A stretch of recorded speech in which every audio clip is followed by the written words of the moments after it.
Welcome back to Jacques in the Garden. Today we are going to be talking about mushrooms. Now I've talked a lot about mushrooms before, but previously it's been more about specific ways of growing them. Instead today, we're going to talk about how mushrooms are super powerful for the garden, leading to better harvests, healthier overall plants, and we're also going to cover 3 different ways of actually utilizing them in the garden. And to do that, we actually have Louis from North Spore visiting from Maine here in San Diego, who's going to guide us and answer any of our mushroom questions and show us a couple really interesting techniques. So let's go catch up with Louis and see what mushrooms we're growing. All right, Louis, thank you for coming down to San Diego. And it looks like you brought me a lot of delicious treats here, or at least soon to be delicious treats. So what do we have on this table right now? That's right, Jacques. Another day in paradise, and I was so happy to bring some fruiting blocks and sawdust spawn with me. I have 4 species of fruiting blocks. We have blue oyster, Italian oyster, pink oyster, and Pioppino for the fruiting blocks. And then sawdust spawn, we have almond agaricus and wine cap. So I've actually grown all of these. I've ate all of them except for the almond agaricus. That is one that I'm not as familiar with. You did hype me up on it a bit. We talked about it. I am excited to try this one, but wine caps I've done a lot. Oysters I've done plenty in. Pioppini I'd like to do more in because that one is quite delicious and it is hard to find in the stores. So we have 4 fruiting blocks, 2 sawdust spawns.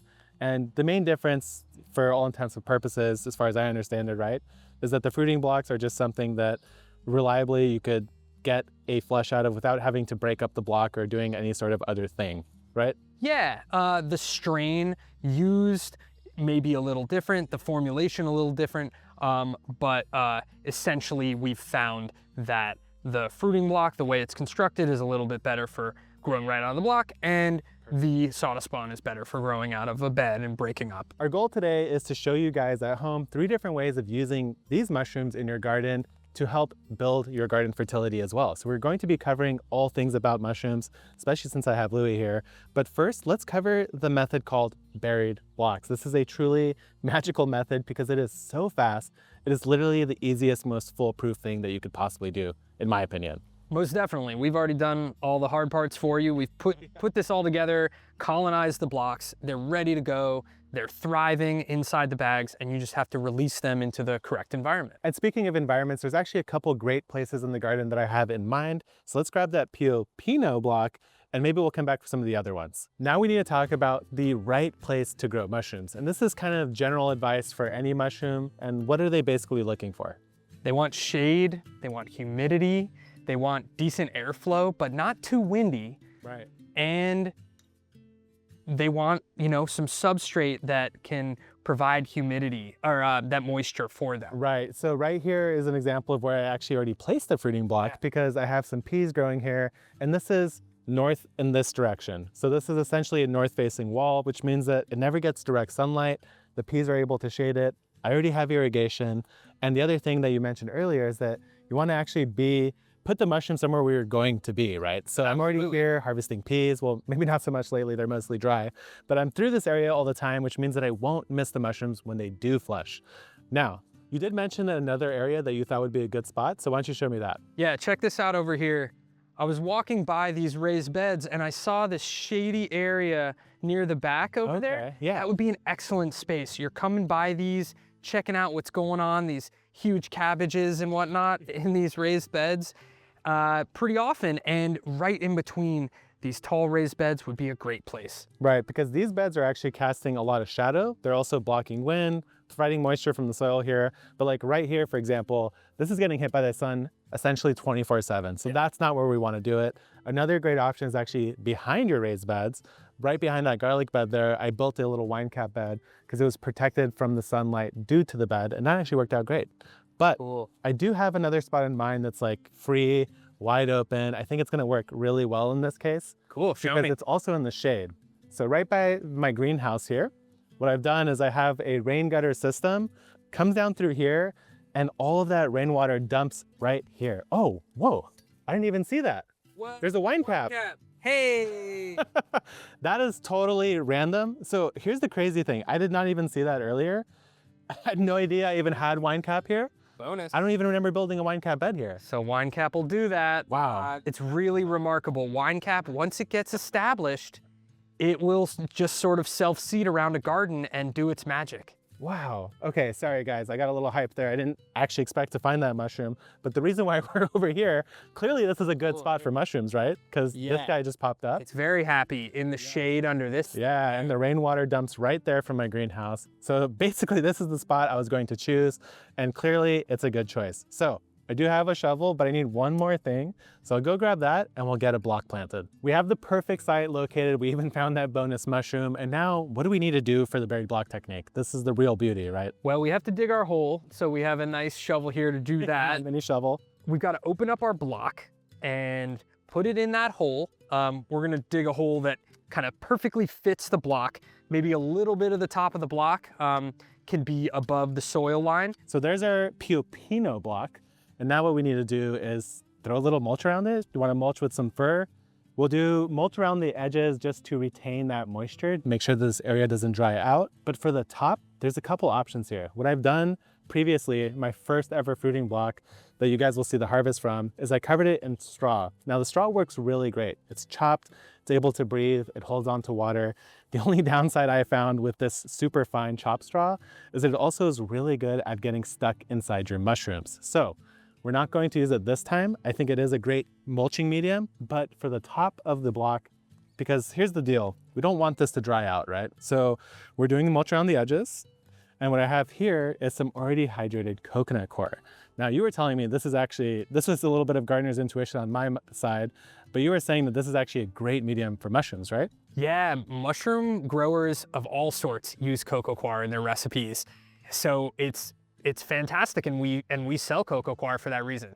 Yeah, so all we're gonna do is I have this pre-wet, so I guess I'll take a little bit of this water out. Just look at how much moisture it can hold on to. It's crazy. And it's still got a ton of porosity for airflow, and it's just carbon rich and doesn't really have a ton of nutrients that could contribute to contamination. Oh, That's interesting. why it's really good for structure. Okay, so all I'm going to do now is essentially cap this block. And now this is going to do a couple things. First, it's going to stop any amount of sun from hitting this block at all.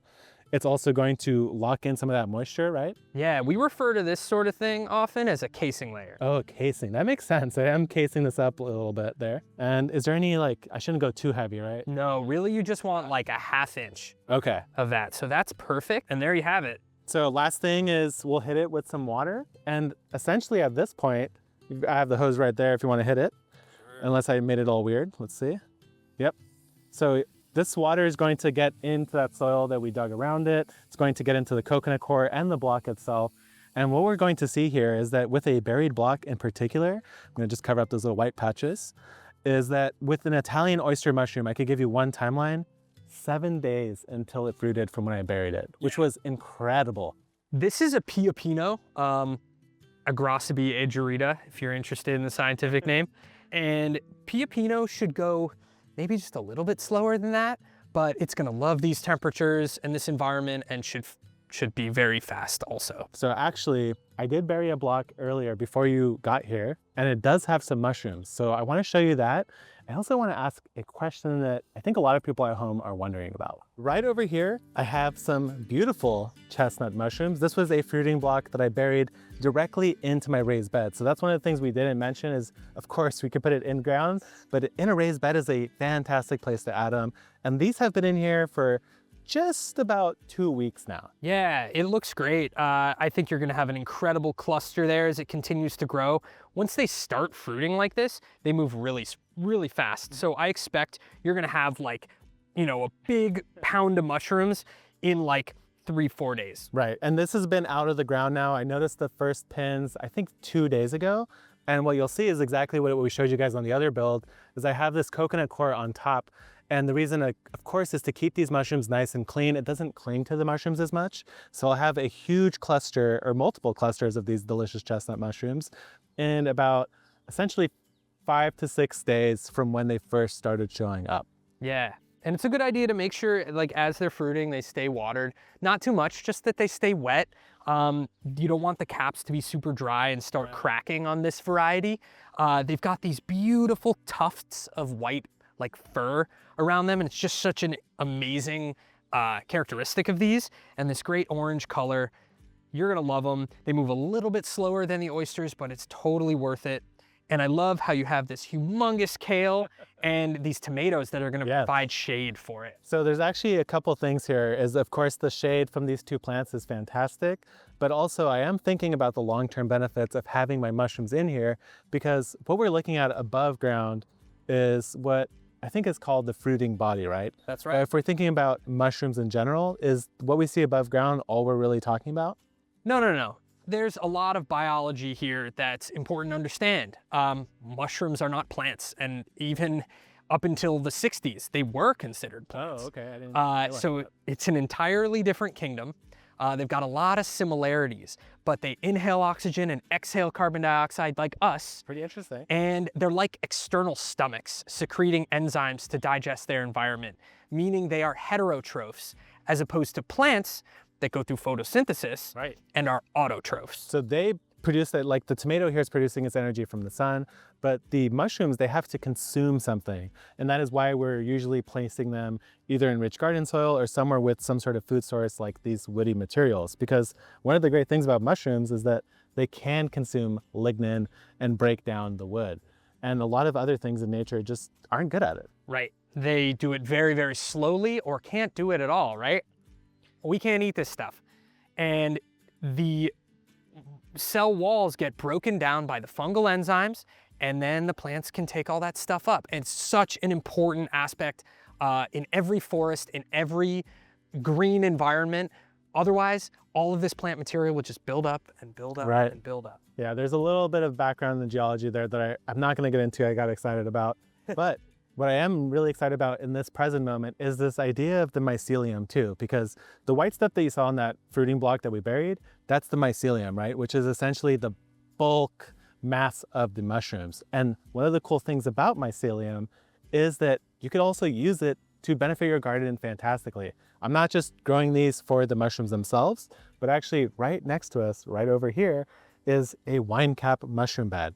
And this wine cap mushroom bed is a great example of what mycelium does, because we're gonna take a closer look here and you'll see that this is all full of mycelium. Right over here, Louis, is the very first mushroom bed. I've actually been building this up. The very first mushrooms I've ever grown in my garden, or I think ever in my life, were right here, and it's a wine cap mushroom bed.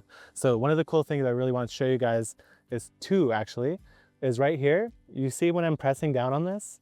Isn't that amazing how much sponginess is given to this mulch? It's so lofty and bouncy. Yeah, You can almost like yeah. really feel all of the capacity to hold air and moisture in there. Exactly. And the reason why it's doing this, and the reason why this isn't blowing away on a windy day like this, is actually hiding right beneath the surface. So check this out. Obviously, you know what this is, Louis, but if we look in here, what we're starting to see is a whole bunch, oh yeah, of this white material. So that's perfect on the Douglas fir chip there. This is the mycelium. So this is the mushroom spreading through the mulch. And what it's doing is it's creating this wonderful sandwich on the straw. It's expanded. It's now a sponge. It's not just a piece of straw anymore. It is full of life, and it's way more capable of retaining water. Yeah, it's also gonna break this material down faster, which is such a great and important benefit. That's true, because like even right here, you could see the end of this wood is already getting soft and mushy, and that's probably the mycelium breaking down this woody material. Yeah. And so that is why in this case, I have a bed with mixed wood chips and straw, because the straw is going to feed the mushrooms quickly. The wood chips are gonna last longer to give it more longevity. And hopefully I might get, at this point, I'm going into summer and I don't know if it's going to fruit again, but I will definitely get some fruiting in the fall. But what I really like about this is not just the fact that I could get mushrooms, it's actually that I get the spongy material that is able to hold on to water. And so what I wanna do now is create a sort of turbocharged mulch situation, but not in a shady area like this, but in the actual garden. I've done a few videos on building wine cap beds before, including that one that we just looked at, but now we're going to do a slightly different method. This is going to be probably better for if we want to just add a little bit to an already existing garden instead of like a dedicated perennial big old beefy wine cap bed, right? Right, or if you're starting from scratch, this won't be as thick, this will be faster. We're gonna create a homogeneous mix. And it's often called the garden giant because it loves thriving in garden soil. So I think that just makes sense, right? So I think we're gonna start with a couple handfuls of straw here first. And this is now going to be our sort of substrate that we're spreading the spawn into. right? Yeah, it doesn't have to be super exact. Remember that a bag of wine cap spawn, 5 pounds, can inoculate a 4x4 or 4x5 bed. And you're kind of gonna wanna put as much straw as you need for your space in here, and that'll work really well. So I think we'll start with less so we could mix it, but now what are we doing? Should I just dump it in? Yeah, dump it in and we'll just start breaking it up and mixing it together. I feel like I like having chunks of spawn, but I feel like they're like nucleation nuggets, but I don't know if that's correct. Yeah, that goes back to kind of something we were talking about earlier about the almond agaricus, which it's recommended to plant them in like nuggets. And yeah, I mean, it's a density of mycelium, a density of nutrients and moisture right off the bat. So it may really be beneficial across the board. And in this case, we are starting with dry straw, but this is all very nicely hydrated, and we're going to definitely water this in. So this has been something that I've been wanting to try for a while now.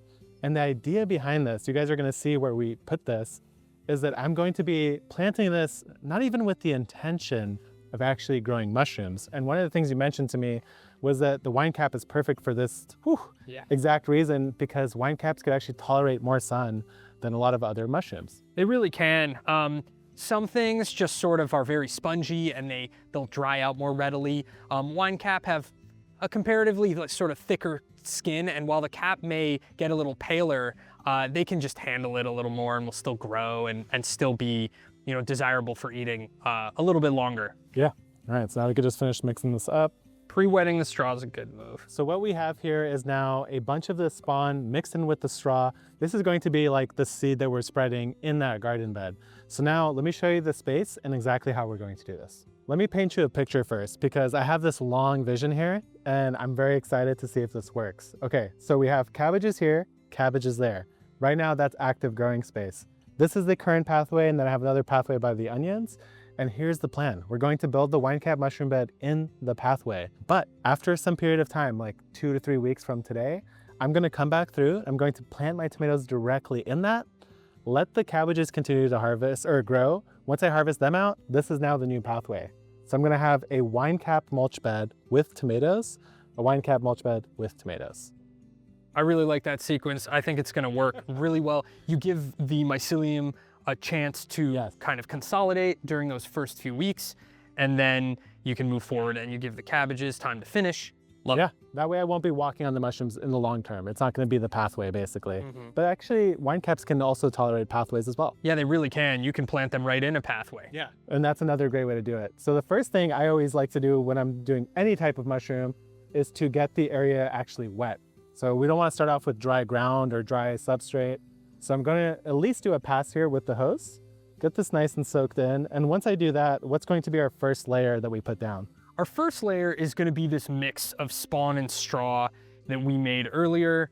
We're just gonna put that down in a nice layer of a few inches. We'll use about half of this straw spawn mix here, and then the other half will be for this row later. Perfect. So now that we have already mixed the spawn in, I could take a handful of this straw and spawn, come back through, and then would you kind of scatter it around? Yeah, I'd make sure it's just nice and even. Okay, so something like that. I got some big old cabbage leaves here. Yeah, it'll love it under there. Nice little protected space. What's interesting about this method is that what I've done traditionally in the other video, if you guys want to watch that, is I did a layered approach to building my wine cap bed. And in this case, it's kind of more of like a homogeneous kind of, you mix all the stuff together, then spread it out, and then we'll offer some protection at the end. The goal here is to get to about 4 inches at least of straw. Yeah, at least. Nice and when it's like thick, like a nice thick 4 inches. And that's actually gonna work out perfectly for my plan to do my tomatoes this way too. Yeah. And you guys will see more about that later for sure. So at this point, I guess we have about 3-ish inches, and do we wanna add some compost now? Yeah, let's finish off with just a thin layer of compost. Okay. This stuff's super alive, you know, teeming with microbes, and wine cap loves that. And there's a nice nitrogen boost there too. Oh, interesting to think about the mushrooms using that nitrogen as well. Yeah, you really don't have to use a ton. I'm just gonna kind of go over it with... So this is cool too, because I have not tried adding compost into my wine caps before. So I'm very curious to see, like, maybe this will be even better. Now, the long-term vision here, of course, as you mentioned, as the straw breaks down, What that means is that those mushrooms are literally feeding my tomatoes. And as those tomatoes continue to grow, they will provide the shade to this bed to protect the mushrooms from getting scalded. But even if I don't get mushrooms, I actually don't care, because my main goal here is to turbocharge this mulch to produce a better tomato crop. If I get mushrooms, I'll be a super happy camper. But that's not even my ultimate goal in this use case. So now we're gonna go through and spread this final casing layer, which is actually going to cover up this compost. And speaking of compost, our next mushroom is actually a super compost consumer, and it's going to be a really fun mushroom that I've never grown before. But before we move on to that final mushroom, I should mention that you definitely want to water your wine cap bed in once you build it. You want a bunch of dry substrate. It wants to be wet for those mushrooms to be able to spread into it. So we're back here in the bed where I actually have those chestnut mushrooms in the far corner, and we're going to be now adding another mushroom to this bed, but not in the same way, right? Because that's a fruiting block. Yeah, that's correct. Normally, you wouldn't want to put more than one mushroom in the same bed. They might compete, but because that mushroom is like in that fruiting block, it's not going to be moving throughout the straw, and it's not going to compete with the mushroom that we put over here. At the very least, it definitely won't be able to outcompete the way that we're planting this one. Absolutely. That's a hardwood loving species and more of a primary decomposer, and this really loves the compost and rich soil beneath that. And that's exactly why we're doing it here in this raised bed, because as you guys can see, I have the tomatoes, a little bit of late broccolini and leeks and lettuce, and this bed's going to be here for a while. These tomatoes will probably be here out until October. Last year I actually had tomatoes in this bed till December. So I know I'm not gonna mess with the soil too much, and I know that it's really rich, added with a lot of compost. And so this guy will love ripping through this compost to help, again, feed the tomatoes, and also I'll get some delicious almond agaricus. Yeah, the almond is gonna benefit from all the shade provided by these plants. These tomatoes will get huge, cast a shadow, protect it. So what's different about this one? Is there anything we're doing differently? So I just want people to realize that while almond is something you've probably never heard of, it is a close relative of the button mushroom. They do look like them. Yeah, it's got a little bit of a different, sort of darker, kind of wavy pattern on the cap. Nice chocolate gills in a similar way. Pretty distinctive, and that smell will give it away. If you're at all questioning what you have there, take a sniff, bring it up to your nose, and you'll smell that almond scent. So what we're gonna do here is dig holes just a few inches down, kind of the size of an egg, because we're gonna take egg-sized chunks of this spawn and plant them right in the soil in a sort of a grid pattern throughout about half this bed, a So 4 by 4. Okay. Yeah. Now what we've done is we've created a little minefield of agaricus chunks throughout this bed. And so we have all these little holes with the pile of spawn in there. And next we're going to go through and add a little topping of compost to every little pocket, and then the entire bed in general. Now we've covered every one of the individual holes of spawn, and now we're going to just spread compost out the whole bed. Yeah, just let's make sure that this bed is as healthy as it can be. And then we'll cap it at the end with another layer of straw to keep the moisture retention high and just keep these mushrooms extra happy. No mushroom bed is complete without the final watering in of everything that you just did. Because these mushrooms, they need moisture to be happy, to thrive and survive. And I think I'm gonna have a really good mushroom year this year, especially since you came down, helped us get these mushroom beds in. And I'm just so excited to see what gets produced. And if I could get my first almond agaricus, I would be absolutely thrilled. I'm really excited to see what comes of the projects that we put in place. Thank you so much for having me. Yeah, thanks for coming down. Yeah, lending my expertise is just an absolute privilege. Yeah, and I'll let you know how this goes, and I hope you have safe travels back to Maine. Thanks for coming down.